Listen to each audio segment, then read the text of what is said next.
Yeah, okay.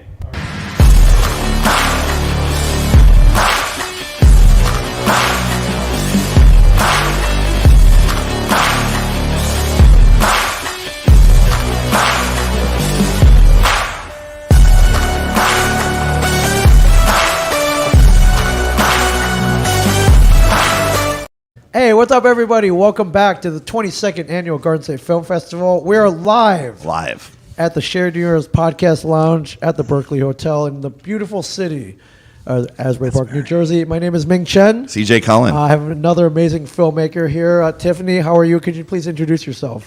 Hey, I'm Tiffany Murray. I'm the producer and cinematographer of Two Lives in Pittsburgh. Amazing. And can you tell us about Two Lives in Pittsburgh? Sure.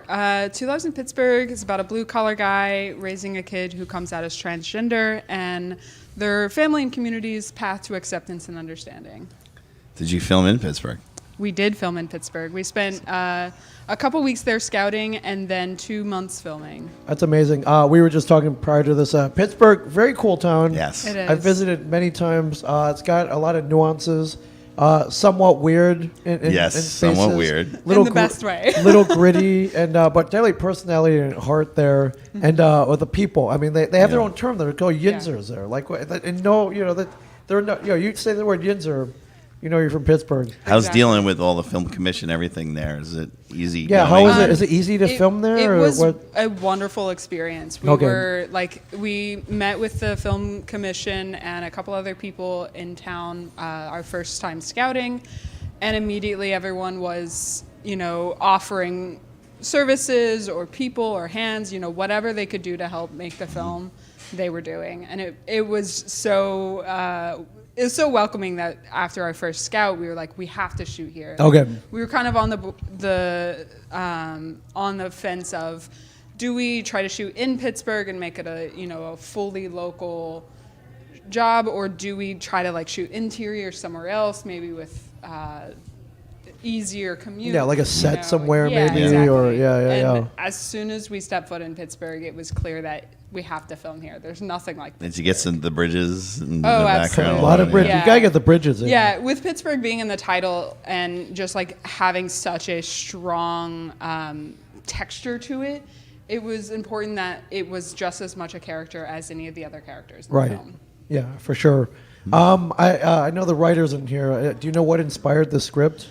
There are a multitude of things. So Brian Silverman is the writer, director, and lead actor. He's also a special ed teacher. Okay. And in one of his classes, he had a student who came out, and their classmates were just so welcoming and encouraging, and just got up and gave him a big hug, and it was just such a touching moment for him. And while struggling with not being cast in the roles that he wanted to be cast in, he was like, okay, so what if these two ideas kind of combine? He's also a father, and so he's raising his son. And so there's a lot of father-son dynamic. Okay, yeah, involved. for sure. Yeah. So all of those things kind of tied together made the script what it is. Yeah, that's fantastic. Yeah. And what was the shooting schedule on this like? You said We did. Is it 2 weeks? You said 21 days. 21 days. Yeah. And it's, okay for feature length. So, okay. 3 weeks. Yeah. 3 weeks. Yeah. Yeah, for sure. And Long days, right? Actually, so Brian, our producer Lola, and I had been prepping to shoot in 2020. That got shut down. of course, Yeah. yeah. Okay. So we had 2.5 years of prep Rehearsals. and wound up. It's a long pre-production it process. It is a very yeah. long pre-pro. Yeah. But not a bad thing. You Not a bad to, thing. It allowed us to shoot really easy days. Yeah. Our first couple days were 8 hours. Most days were under 10. Yeah. Cool. It was really important to us, all coming from the film industry in different facets, that we give our crew a livable schedule instead of just, we need to get this done, let's push. Right. Get those 15-hour days in there. Yeah, working with child actors as well. It Yes, was just we can't even, Maddie is in so much of the movie. Yeah. It just, you know. It just Yeah. made How sense. old is the child actor character? Emma, Maddie is played by Emma Vasquez. She was 11 at the time of filming. Okay, so you had what, 8 hours or 10 Yeah, maybe at 8 the most. I hours. can't remember Yeah. whatever the rules are in Pittsburgh. I believe it's 8. Yeah. Okay. Well, John child and- labor laws are the same. Yeah. Oh, okay. So that was one of the things we talked to the Pittsburgh Film Commission about.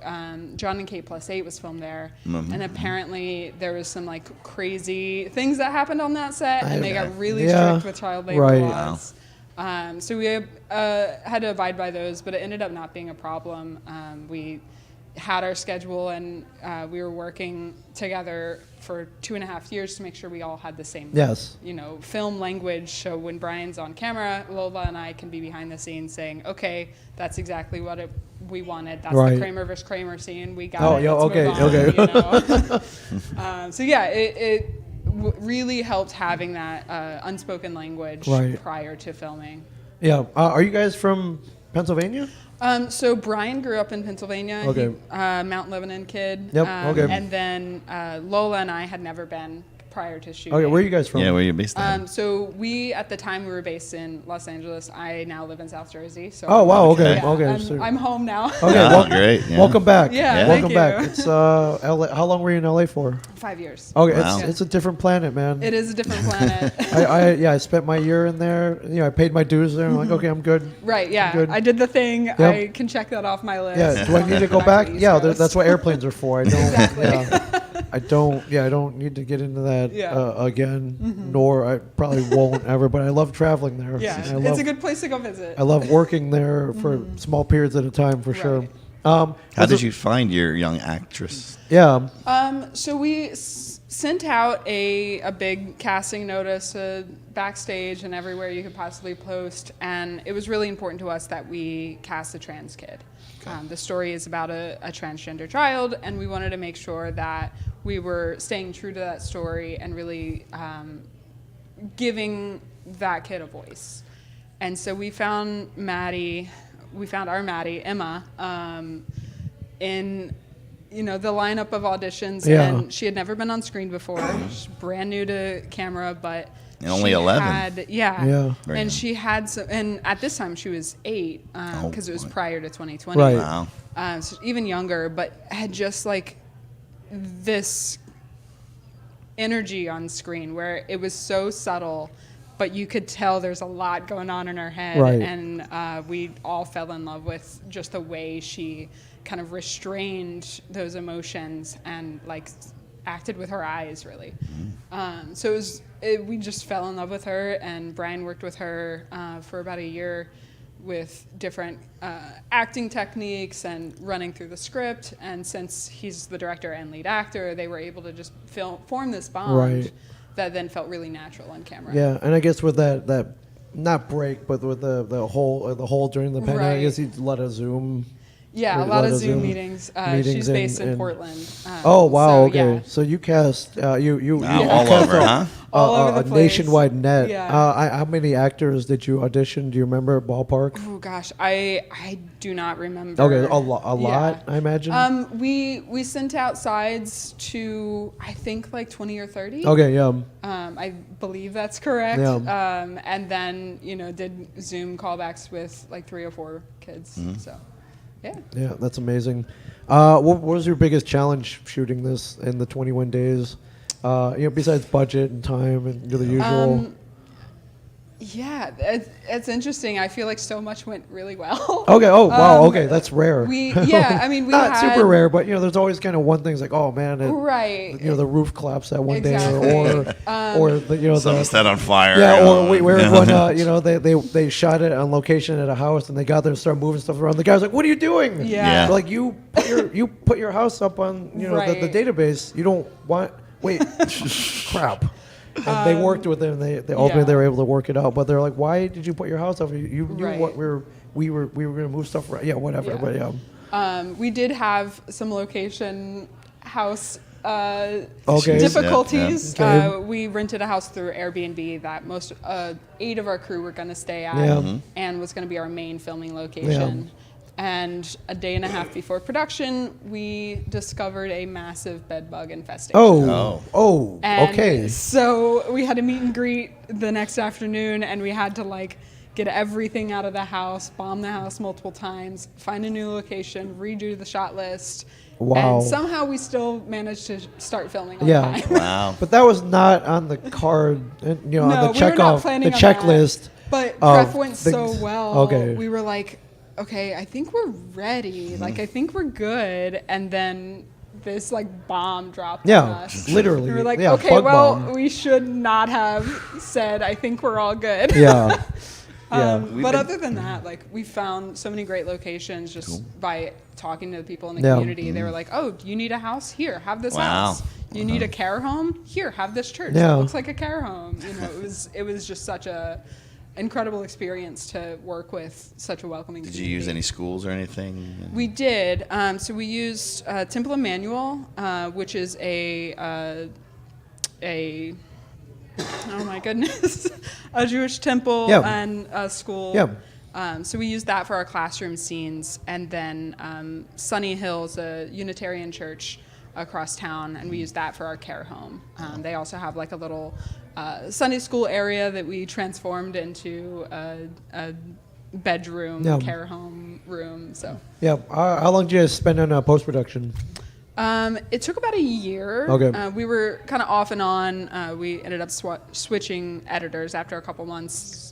Difference in creativity. Okay, it's important. Yeah, it's creativity and schedule just like didn't align. Yep. You know right away. You watch a cut, it's like, ooh, I don't know if we're on the same decisions. page. But we wound up finding a great editor, Miguel Amodio, who's based in LA as well, and he did a fantastic job. And he's very strong and opinionated, and it really worked well because he pushed back on us on things that, you know, after 3 years of living with the script, we were all like, no, this is exactly how it is. Yes. He's like, but from an outside perspective. Let's check out this one's like, oh wow, that works really good. Okay, exactly. It's nice to have a fresh set of eyes that isn't afraid to say, hey, I know you think that works, but I don't think it does what you think it does. Right, you know? right. You know, maybe you saw it one, but don't get too set on that. This might look better. We've been asking everyone about the music, the score. How did you come up with the score? How did you get that? So we did a combination of a pre-existing music, and then we hired a composer. Her name is Kat, Katrina. Oh my God, I feel so bad. Blanking on her last name. No, all good. Katrina, big shout out. Katrina I've worked with multiple times. Okay. I feel terrible. But she's fantastic, and she actually did more for the score than we thought. We thought we were going to find this great instrumental piece for kind of a slow-mo portion of the film, and we just couldn't find anything that worked right. She's like, let me take a stab at it. And she just completely nailed it. That's amazing. It was really exciting to hear her voice come through in this way. Yeah, fantastic. When do you guys screen, or did you screen already? We're screening in just a few minutes. Oh, right. Actually. Okay, fantastic. Where? 245 at the Berkeley Kingsley. Okay, yeah, right down the hall. Right here, yeah. Fantastic. Great. So you got 20 minutes if you're watching this to get down here and run on down. Check out Two Lives in Pittsburgh. Yeah, for sure. Well, congratulations, guys. Thank you, is this the first screening? No, we've been screening since June. So we're actually at the first end New of our Jersey festival. screening, or first New Jersey screening. Okay, yes. cool. How's the reaction been? It's been amazing. Okay, good. It's really exciting to get to share it with people. So fantastic. Great. Yeah, congratulations. Are you working on anything else right now that you can talk about? I'm in prep for a couple of features. Okay. But I can't really talk about them yet. All good. So yeah. All good. We'll talk about them next year when you get into the film when festival. They come in, yeah, for sure. Well, enjoy Great. the screening. Congratulations, and welcome to the Garden State Film Festival. Appreciate it. Yeah, for sure. Welcome back to New Jersey. And welcome back to New Jersey. Yeah, for sure. Back home. Thank you. Thank you, CJ Cullen. Thank you for watching. Another 2.5 hours of films left. You can get down here in 20 minutes. Check out Two Lives in Pittsburgh here at the Berkeley Hotel at the KINGSLEY Ballroom. GSFF.org. And if you're already here, buy a 50-50 ticket. Because I just bought mine. yeah. How many did you buy? Oh, just one. $10. $10. One? Yeah. You buy more. Not made of money, you know. No, just buy more, you increase your chances. That's true. That is true. Yeah, all right. But I am in it to win it. Okay. And if we said if one of us wins, If I win, said the purse could go up to somewhere around $4,000 or $5,000, right? All right, that's going toward next year's short. we're gonna make a Yeah. short out of that money. Sure. That's Right all into it's going Yeah, to. yeah, we've already said. So that. let's win. Yeah, so let's win. So thanks for watching, everybody. Stay tuned. We'll be back very soon.